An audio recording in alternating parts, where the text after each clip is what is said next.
think about this for a second. The decisions made at the very top of American power today, they could set off consequences on a scale that someone like Caesar or even Napoleon just couldn't have imagined. Right. Their empires operated with, well, a tiny fraction of the reach and, frankly, the destructive potential we now see concentrated in fewer hands. Welcome to the deep dive. We're here to cut through the complexity and really get at the forces shaping our world. Today, we're digging into the structure of power in American society. And we're doing that by drawing on some foundational insights from Wright Mills' classic work, The Power Elite. These sources, they're key bits from Mills's book, and they introduce this idea of a power elite, the people in command positions within America's most powerful institutions. Exactly.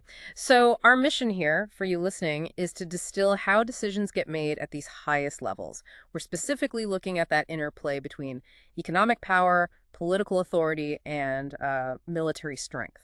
We want to give you a clear, sharp understanding of these complex dynamics, but without getting bogged down in, endless detail. Let's try and make it digestible.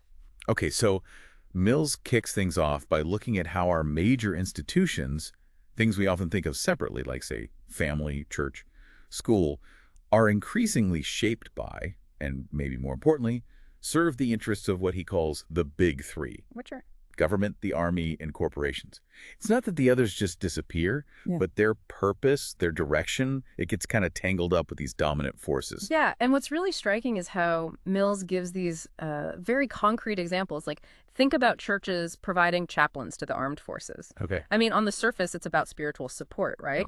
But it also works to boost morale for military action, for potentially killing, or schools. They're not just about, general education anymore. They play this big role in selecting and training people for specific slots in corporations in the military. Right, sorting and preparing. Even something really fundamental like the extended family structure that's been reshaped by the demands of industrial work and, of course, military conscription. And it's not just that these institutions are used by the big three. Their symbols often get borrowed to lend authority, doesn't it? Absolutely. You see patriotic images in corporate ads or religious language used to back government policies. It's like these lesser institutions provide a kind of social stamp of approval for what the big three want to do. So how does this connect to the bigger picture, like the economy? Well, think about how economic problems are handled now versus, say, 100 years ago. Back when it was mostly small businesses, one failure might be, well, just a local issue. Right, contained. But today, with these huge corporations being central to the national, even global economy, political and military leaders, they just can't afford a massive economic meltdown. So they get involved. And that involvement means decisions in one area, economics, military, politics, are constantly being looked at, influenced by the other two. Exactly. They become deeply, deeply interlocked. It's a system. Okay, let's shift gears slightly. Where does all this wealth actually come from, and how does it stay, concentrated?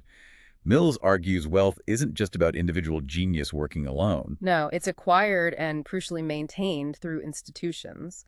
And in the modern era, the corporation is really the prime engine for that wealth creation. And you're saying there's a tight link between wealthy families and these giant companies. Oh, absolutely. It's often more than just owning stock. You see family members directly involved in managing these corporations, legally and managerially. And the government plays a role, too. A huge role. The political apparatus, through regulations, tax laws, who gets big contracts, it fundamentally shapes the paths to getting rich. It can open doors or slam them shut. So it's not just about having a good idea. Your actual position within this wider political economic structure, that's what determines your income and how much control you have over capital. Which brings up a really key question.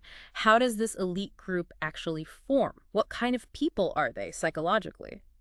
Mills suggests the elite, as a distinct social class, sort of selects and shapes certain personality types. While filtering others out. Pretty much. It's driven by the values and the roles needed within those powerful institutions. It's almost like a societal screening process. And Mills stresses how these small, intimate groups are really important in shaping these individuals. Yeah. Upper-class people tend to mostly interact with others like them. That's a big part of it. It reinforces shared perspectives, norms, ways of thinking. Mills calls the elite higher circles, where people are essentially well-vetted, trained, and given access to the top commanders of major institutions. And the psychology of it. The key, he thinks, is this ability to combine making these huge, often impersonal decisions with a kind of shared, intimate sensibility among themselves. They understand each other. And where does this shared understanding get built? Historically, the upper-class family was central. But today, Mills points to elite private schools and these exclusive metropolitan clubs as really key social environments. That's where connections are made, trust is built, and that common worldview gets solidified. Okay, changing perspective again slightly. Mills talks about how we tend to view history now. Yeah, he observes this modern tendency to see history not as some grand story with a plot, but more like just one thing after another. A sequence of events, often shaped by crises, but without looking much beyond the immediate problem. Like we've lost the sense of a bigger historical direction. Something like that. And there's this interesting paradox.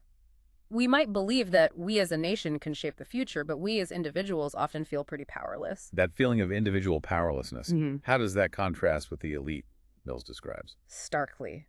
Because Mills defines the power elite precisely by their command over the means of power, the actual resources, the organizations, the capabilities to make things happen on a large scale. And the scale of that power today is just different. Mills draws a sharp contrast with historical figures, right? Absolutely. He says even the most powerful rulers of the past, your Caesars and Napoleons, their power just pales in comparison to the potential impact, destructive or otherwise, that today's elites wield. Because the tools are so much more powerful. Enormously so. Mm. This huge enlargement and centralization of the facilities of power means that decisions made by quite small groups can have truly massive, even global consequences. Okay, let's bring this down a bit. Historically, most people lived in local communities, right, with their own hierarchy. Definitely. Local societies were the main game for a long time. And even today, you still see those local pecking orders, status, power, wealth, respect in towns and cities all over. But Mills warns against just thinking of national power as the sum of all those local bits. Exactly. He says the national system isn't just a loose collection of independent local units anymore. It's more integrated than that. How so? These local systems of class, status, power, they aren't equally weighted or autonomous. They form part of a larger national structure.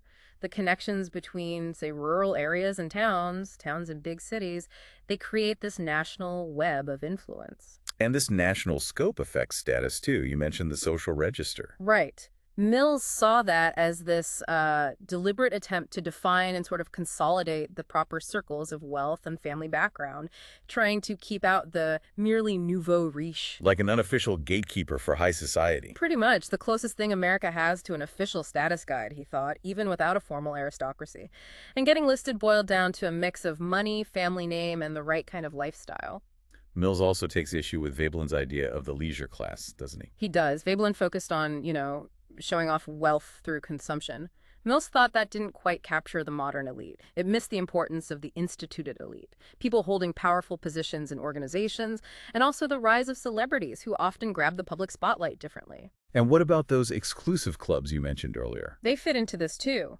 Mills saw them not just as social spots, but as important places for business. Decisions get made, deals get done informally, and membership itself acts as another kind of certification of social fitness within the elite. So they're lubricating the wheels of business and reinforcing social ties at the same time. Absolutely. These clubs create this specific atmosphere, foster connections, build that sense of shared understanding and trust among the powerful. Acceptance there really signals something. Then there are the private schools. They seem crucial in this picture. Mills certainly thought so. He saw them as vital for preparing the kids of the wealthy, both old money and new, to, well, live and operate at the top of the nation. So they're selecting and training the next generation of the upper crust. That's the idea. And also helping to integrate new wealth, maybe smooth over tensions between the established families and the newly rich. He even notes the disproportionate influence of boys' private schools, despite their relatively small enrollment numbers. And this training, these connections, they lead to a lot of overlap within the elite. Definitely. Mills paints this picture where you often find families with members sprinkled across key positions in different powerful institutions, government, big corporations, the military, top universities, major law firms. It sounds very interconnected. It is, and it's reinforced by constantly moving in the same social circles, those prep schools, the clubs, the exclusive resorts. These ongoing interactions build that shared perspective, that mutual understanding, that confidence in each other's judgment. What about older markers of status, like the debutante ball? Are they still relevant? Less so, according to Mills. The traditional debutante introduction, it's become kind of diluted, less exclusive. It reflects a broader ambiguity about what really counts as social distinction now, especially with mass media and celebrity culture being so dominant. So the definition of making it socially is fuzzier. Yeah, the lines are blurrier than they perhaps once were. But prestige itself hasn't vanished. It just follows the money and power now on a national scale. That's Mills's argument. Prestige increasingly follows those in high political, economic, and military positions. And these people, or their handlers, actively use public relations to become national figures, almost celebrities in their own right. Why the focus on prestige? Well, Mills connects it to a basic human need for esteem, for recognition. The fear of being ignored or looked down upon is powerful. So those with power work hard to cultivate a positive public image. It's interesting, too, how the stories around wealth get reshaped. You mentioned robber barons becoming industrial statesmen. Right, a kind of historical airbrushing often done through corporate PR, aiming to legitimize the power held today by framing the past favorably. Though not everyone saw it that way. Schumpeter had a different take. Yeah, Mills mentions Schumpeter's view celebrating these figures for their creative destruction, shaking things up. But Mills's main point remains, accumulating huge fortunes isn't just about individual brilliance. It depends heavily on the right economic, material, and crucially, political conditions being in place. And the idea of the purely self-made millionaire or billionaire. It looks more like a myth when you examine the data across generations, which Mills did. There's a strong tendency for the very rich to come from upper-class backgrounds already, and for wealth to be passed down through inheritance and family connections. It sounds like a cycle of advantage. Exactly, a concentration of advantages at the top, not just money and opportunity, but also the psychological readiness, the confidence, the connections that come from that kind of upbringing. Okay, let's focus on the big economic players. The corporate rich. You mentioned interlocking directorates. What does that mean practically? It means you have the same people sitting on the boards of multiple large corporations. This creates a network, fostering shared interests, maybe even coordinating policy across different companies and sectors. It weaves them together. And technology helps this concentration. Mills saw that even then. Faster communication, better control over information. It allows for even greater centralization of corporate power. And he argued it's not just the visible CEOs or Wall Street financiers pulling the strings. It's often the large owners and top executives within corporations that finance themselves internally. They hold the real keys to economic power. And there aren't many checks on this power. He argues there's a critical lack of effective countervailing powers. Plus, the way people rise in the corporate world, the values it instills, doesn't necessarily foster a consistent, restraining conscience. So much of the idea of a perfectly self-regulating economy. Mills was deeply skeptical of that, and also of the idea that countervailing powers like unions or government automatically balance things out. He saw those as more like ideological hopes than accurate descriptions of reality. What about the backgrounds of these top executives? You said they're less likely to be immigrants or from rural areas now. That's what Mills observed. Increasingly urban-born, American-born of American-born fathers. The profile shifted from the maybe rugged, individualist entrepreneur of the past To what? to executives as professional coordinators, deal-makers, managers of large existing organizations. Advancement often depends less on objective merit and more on navigating the internal politics of corporate cliques and getting the nod from superiors. And companies actually train for this. Yes. Mills mentions the rise of human relations training, specifically aimed at molding people into effective corporate executives, fostering loyalty to the company. He also saw trade associations playing a role in setting certain, maybe limited moral boundaries within the business world. Now, we know wealth is concentrated, but how is it kept within families? Mills points out that even with estate taxes, the wealthy use various sophisticated techniques, things like trusts, foundations, deferred compensation plans to preserve fortunes across generations. And then there are the perks of the job itself. Absolutely. Fringe benefits, expense accounts, using company resources for personal expenses that get written off as business costs.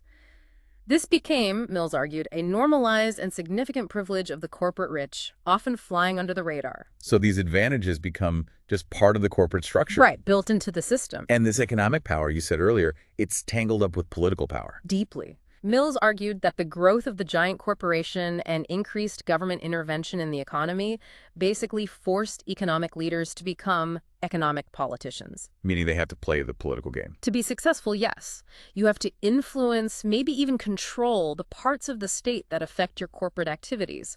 And, he notes, war is a powerful catalyst for this merging, unifying the political economy and giving corporations a strong sense of legitimacy, even patriotism. And we see this with executives moving into government jobs. That's a key indicator for Mills.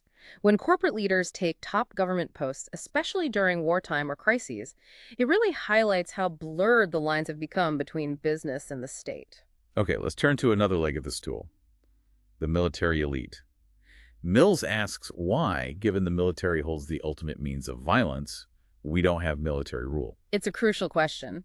While the U.S. has this tradition of civilian authority, Mills reminds us military rule is common historically, and societies often turn to it in crisis. He also points to American history, where military figures have gained significant political power. And the profile of generals has changed. Over time, yes. And crucially, with modern weapons being so incredibly destructive, the whole idea of a clear victory becomes problematic. This leads to what he termed a balance of armed fear. War becomes perpetual readiness. And this context helps explain the military's rising influence. Mills thought so. Given America's new global role after World War II and the elite's focus on international affairs, it was almost inevitable that the military's influence would grow. Though he also notes potential rivalries within the military. And the impact on civilians. It's profound. The centralization of superweapons leaves the population militarily helpless, really, while at the same time, modern war requires mass mobilization under military leadership. You mentioned civilian default earlier. What's that? It's when politicians kind of throw up their hands and defer to supposed military expertise, maybe because they feel out of their depth. Also, the failure to build a really strong, independent civilian foreign policy and administrative service creates a vacuum that the military can step into. So weakness on the civilian side boosts the military's role in political decisions. That's the argument. And once the military is drawn into those decisions, they inevitably face political criticism, just like any other political actor. Mills also points to the relative weakness of the professional diplomatic service compared to the military. How so? Historically underfunded, vulnerable to political attacks or investigations, and sometimes bypassed entirely by the military in major international decisions. The sheer budget and organizational power of the Pentagon dwarfs the State Department. And then there's the revolving door. Yes, that phenomenon of high-ranking officers retiring and moving straight into top jobs in defense industries or related corporations, it further solidifies the links between the military and corporate sectors. Plus their presence on campuses. Right, through ROTC programs, research funding. The military's influence extends into universities as well. Okay, that covers the military angle. What about the purely political leadership, the political directorate? Mills saw changes there too, a decline perhaps in the traditional wheeler-dealer party politicians, and a rise of political outsiders, often from business or the military, and also political bureaucrats. People whose careers are mainly within government administration. Exactly. He also noted a trend towards reaching the very top political jobs through appointments rather than winning elections. And he described the layer just below the cabinet, the little cabinet, often filled with people new to government, but with corporate backgrounds and Ivy League pedigrees, representing, in his view, the corporate rich. How does this compare to the ideal of a civil service? Well, the traditional model is based on expertise, merit promotion, discipline, neutrality. Mills acknowledged the civil service had grown, but argued only a small number were really key officials, holding the top posts with real decision-making power. Mills then tackles this American idea of government as like an automatic balancing machine. Yeah, this notion that government just naturally balances out competing interests, business, labor, farmers, consumers, almost like a self-regulating economic market. It sounds appealing. It has historical appeal, certainly, as a way to prevent tyranny, the idea and equilibrium of power. But Mills digs into the reality. He looks at who actually sits in Congress, for instance. Significant underrepresentation of wage workers, low-salaried white-collar folks, immigrants, Catholics, Jews. The makeup didn't mirror the population. And the structure itself, focused on local interests, often made it hard for Congress to tackle big national problems effectively. He was also skeptical about political parties being strong national forces. Very much so. He saw them as kind of semi-feudal collections of state and local interests, with individual congressmen often acting quite independently. And increasingly, he argued, the really big fundamental issues were bypassing Congress altogether and being decided in the executive branch. How did influence on politicians change? Less crude bribery, perhaps, and more about campaign financing, promoting local business interests that align with the politician's district, shaping the information environment. He also contrasted the secure power base of business leaders with the often more precarious position of labor leaders. And organized labor's role. While historically important, Mills saw it, at that time, as lacking clear political and economic direction, often acting more as another interest group within the existing system, rather than a force for fundamental change. So Mills traces shifts in power over American history. Right. He outlines roughly 4 previous eras, leading up to the 5th epoch, his present day, which he saw as defined by this much deeper, more explicit intertwining of business and government, especially through the executive branch and military. And to be clear, he's not saying it's just a ruling class or just bureaucrats or just the military running things. No, that's crucial. He explicitly says the power elite isn't any one of those simple things. It's this uneasy, overlapping coincidence of economic, military, and political power centers. What holds this elite together then? Several things, according to Mills. Yeah. The way these institutions overlap, their shared interests, the similar backgrounds of the people in charge, their personal and professional relationships, and underlying social and psychological affinities, that shared worldview we talked about. But he warns us not to just assume someone's policies based on where they went to school, right? Exactly. He cautions against that kind of simplistic analysis. The link between social origin and policy isn't always direct. Still, he emphasizes the mutual attraction among the successful, the constant mingling in clubs, schools, resorts, even through intermarriage, which reinforces their unity. And they actively look for people who can operate across these different spheres. Yes, he highlights the focus within these circles on recruiting and training what he called broad gauge individuals, people who can think and make decisions that span institutional boundaries.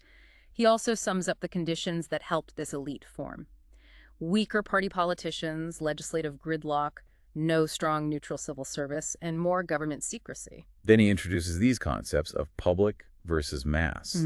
What's the difference? A public, in his ideal sense, is where many people express opinions. Those opinions can lead to effective action. There's immediate feedback, and it's relatively autonomous from big institutions. Okay, and a mass. Is the opposite. Few people express opinions, many just receive them. Feedback is difficult or controlled. Action is channeled or blocked by authorities. And there's little real autonomy from institutions like government or corporations, especially the media. And the media play a big role in creating this mass condition. Mills argues they do, along with a lack of strong intermediate associations groups between the individual or small community and the huge power structures the media shape how people receive information and understand the world. Why is opinion making so important to the powerful now? Because of mass suffrage, everyone votes, conscripted armies, everyone serves, and mass production, everyone consumes. You can't just rule by force alone, you need to manage opinion. Mills suggests resisting media influence requires having your own strong experience of meanings, ways of understanding the world confirmed by people you trust, or, ironically, sometimes by the media itself if it resonates deeply. So the media filters reality for us. In many ways, yes. Shaping not just what we know, but our self-image, our aspirations. He critiques the media for often providing fragmented information, disconnected from people's real lives and troubles, focusing instead on distractions or easy answers, not fostering rational insight. And this leads to the man in the mass. Who Mills describes as someone losing independence, maybe even the desire for it, conforming, feeling a vague sense of chaos, having desires planted by media, and losing self-confidence. Mills sounds pretty critical of the academic world, too. He was. He critiques what he called comfortable scholars for offering a limited view, reflecting a kind of conservative mood, a sense of powerlessness, but without real urgency, a sort of smug acceptance. He also laments the decline of American liberalism, arguing its weaknesses were exploited, leading to a widespread denial that powerful, concentrated elites even exist. And he saw a lack of outrage about things like corruption. Yes, things like widespread tax evasion among the wealthy, a general lack of public sensibility or moral indignation about wrongdoing in high places. He argued the corporate rich wield power, often without needing genuine moral consent, relying instead on shifting, often simplistic slogans for justification. And the public sees them more as celebrities. Often, yes. Their image gets managed as celebrities, which can divert attention from the institutional power they actually hold.